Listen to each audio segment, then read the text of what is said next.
India Punjab से जत्थे के साथ आने वाली सरजीत कौर, जिसके बाद में मुसलमान होकर अपना नाम नूर रख दिया गया था, उसके हवाले से इंतहाई तशवीशनाक खबर। औज़ुबिल्लाहिमिनश्शैतानिर्रजीम, बिस्मिल्लाहिर्रहमानिर्रहीम। शुरू करता हूँ अल्लाह के पाक बाबरकत नाम से, जो बड़ा निहायत मेहरबान और रहम करने वाला है। अस्सलाम वालेकुम वरहमतुल्लाहि वबरकातुहू। उम्मीद करता हूँ आप जहाँ भी होगे खुश होगे, आबाद होगे। वीडियो की तरफ बढ़ने से पहले सबसे पहले हम खत्म नबी हज़रत मोहम्मद सल्लल्लाहु अलैहि वसल्लम के हुजूर दुरूद पाक का नजराना पेश करेंगे। अल्लाहुम्मा सल्ली अला मुहम्मद व अला आलि मुहम्मद। मैं हूँ आपका दोस्त नूर जुल्फ़कार एडी और आप देख रहे हैं एडी जुल्फ़कार ऑफिशियल। मुझे सामीन, अगर आप चैनल पर नए आए हो, अभी तक आपने चैनल को सब्सक्राइब नहीं किया तो जल्दी से चैनल को सब्सक्राइब कर लें और साथ घंटी के बटन को दबाना ना भूलिए, उसको सिफर आला कर दें। इस तरह हर हमारी आने वाली वीडियो का नोटिफिकेशन आपको खुद का तरीके से मिल जाएगा।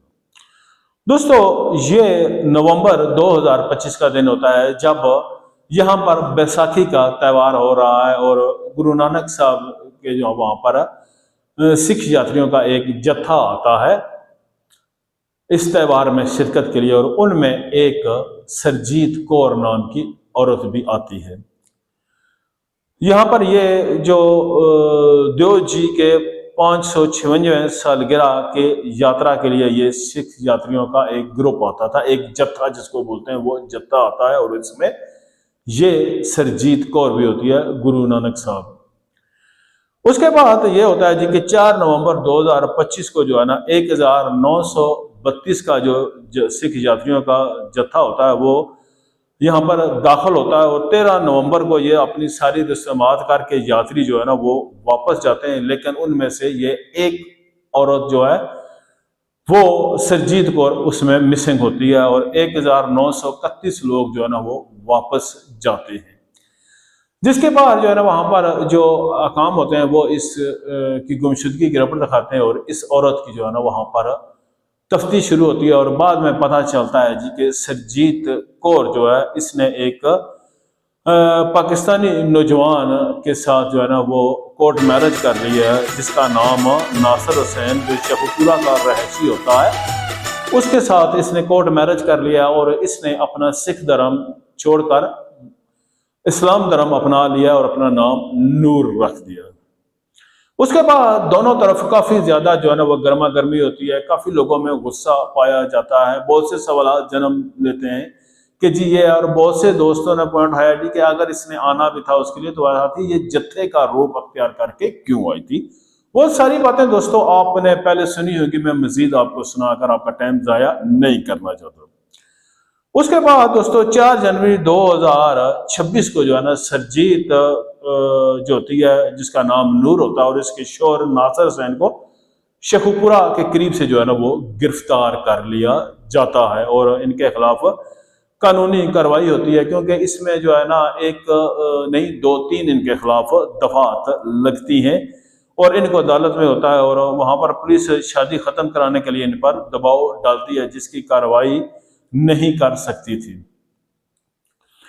इसके बाद दोस्तों पता चलता है जी कि ये जो औरत है, क्योंकि इसका जो वीजा था वो खत्म हो रहा है और इसकी ओवर स्टे हो गई है, इसका 13 दिन का वीजा था, तो इसको अब वापस इंडिया डिपोर्ट कर दिया जाएगा वाघा बॉर्डर के रास्ते। और हर तरफ जो है ना ये खबरें चलने लगी, आज सरजीत कौर नूर को यहां से वापस इंडिया डिपोर्ट किया जा रहा है।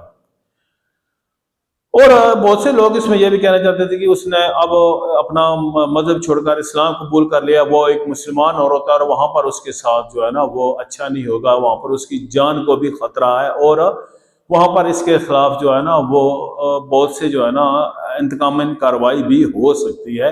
लेकिन कानून नाफिज करने वाले अदारे कहते थे कि कानून इस चीज की इजाजत नहीं देता है ये, और उसको वापस जाना पड़ेगा। अगर वो आती है तो वो वीजा लेकर आए तो दोबारा वो पाकिस्तान आ सकती है। इस तो जो इसका जो सिस्टम था, इस तो जो है ना उनको वाघा बॉर्डर लेकर जाया गया नूर उर्फ सरजीत कौर को, और वहां पर बॉर्डर के दिए वहां पर इसको जो है ना वापस भेजने के लिए जो है ना जब ये सारी कार्रवाई की गई, तो एक तो यह है जी कि वाघा बॉर्डर जो था वो बंद था, दूसरा इसके पास जो दस्तावेजात थे वो अनकम्प्लीट थे। उसके बाद दोस्तों पता चलता है जी कि इसको पाकिस्तान शेडर हाउस में जो है ना वापस मुंतकिल कर दिया गया। अभी तक ये वापस नहीं गई। अगर कोई आदमी अपनी दुकान चमकाने के लिए कह रहा है जी कि शरजीत कौर को वापस कर दिया गया है भारत रिपोर्ट, तो ये गलत है। क्योंकि दोस्तों काफी सारे इसके जो कानूनी मामला थे वो अभी जो है ना वो रहते थे, जिसकी वजह से इसके पास वो डॉक्यूमेंट दरकार नहीं थे। इसमें कुछ रिपोर्टें बता रहे हैं कि इसके पास भारत में पिछले कई कानूनी मुकदमात में दर्ज थे चोरी और फ्रॉड की नवीयत का, जिसके केस को मजीद पेचीदा बना दिया। सरजीत ने खुद भी पाकिस्तान में रहने और पाकिस्तानी शहरियत हासिल करने की दरख्वास्त दायर करने की भी कोशिश की है। जो अहम पॉइंट है दोस्तों वो ये है जी कि इस मामले में शादी नहीं बल्कि वीजा, इमिग्रेशन, कवानीन और सलामती और अदालत के दायरकार में जुड़ा। दूसरा, पाकिस्तान ने अभी इसमें फौरी तौर पर भारत नहीं भेजा और इस केस में अदालती कार्रवाई जारी है। और इसमें दोस्तों जो चंद चीजें हैं वो वाज़ेह हैं। एक तो इसमें समाजी बाइकआउट, अगर ये वहां से इसको भेज दिया जाता है भारत में, तो इसको सबसे बड़ा जो खतरा है वो खानदान और बरादरी की तरफ से है।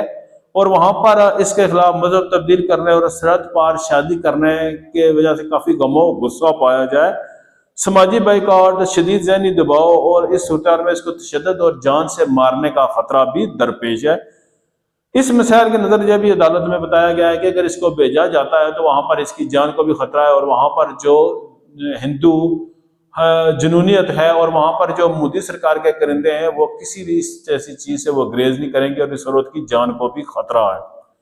इस मामले में जो है ना सबसे पहले यह है कि अब इस औरत को जो है ना वो आरसी आभासी तवलील में दे दिया गया है शेटर होम में, और इसके बाद इन सारी पहलू को देखा जाएगा। गिरफ्तारी के या अदालती कार्रवाई, अदालत में पेशगी और पासपोर्ट सफरी पाबंदी का इसके बहुत सी जो चीजें हैं वो दरपेश हैं।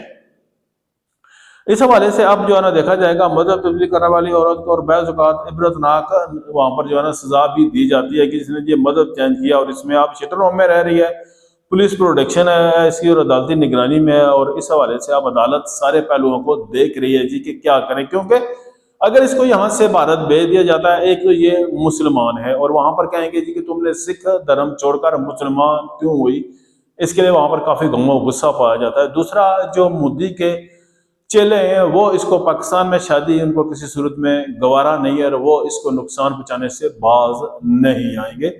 इसका अपना खानदान भी है जो इसको अपने जो है ना गैरत का मामला बना लेगा। सो बहुत से मामला इस औरत के हवाले से हैं और साथ ये खतरात भी लायक हैं कि इस औरत का मुकम्मल जो है ना वो चेक किया जाए कि कहीं ये इस मामले में कोई इंडिया की एजेंट तो नहीं है, कोई इस तरह से इस मामले में हमारे कानून नाफज करने वाले और हमारे एजेंसी जो है ना वो मुकम्मल और एक पायदार तहकीकात करेंगे। अगर कोई इस तरह का मसला नहीं है, ये कोई दहशतगर्द या कोई एजेंट नहीं है, तो मेरी नाचीज की यही राय है कि इसको पाकिस्तान में ही रहने दें, क्योंकि इसने इस्लाम कबूल कर लिया है, ये इस्लाम के दायरा अख्तियार में आ गई है और आप इसको जो है ना भेजो।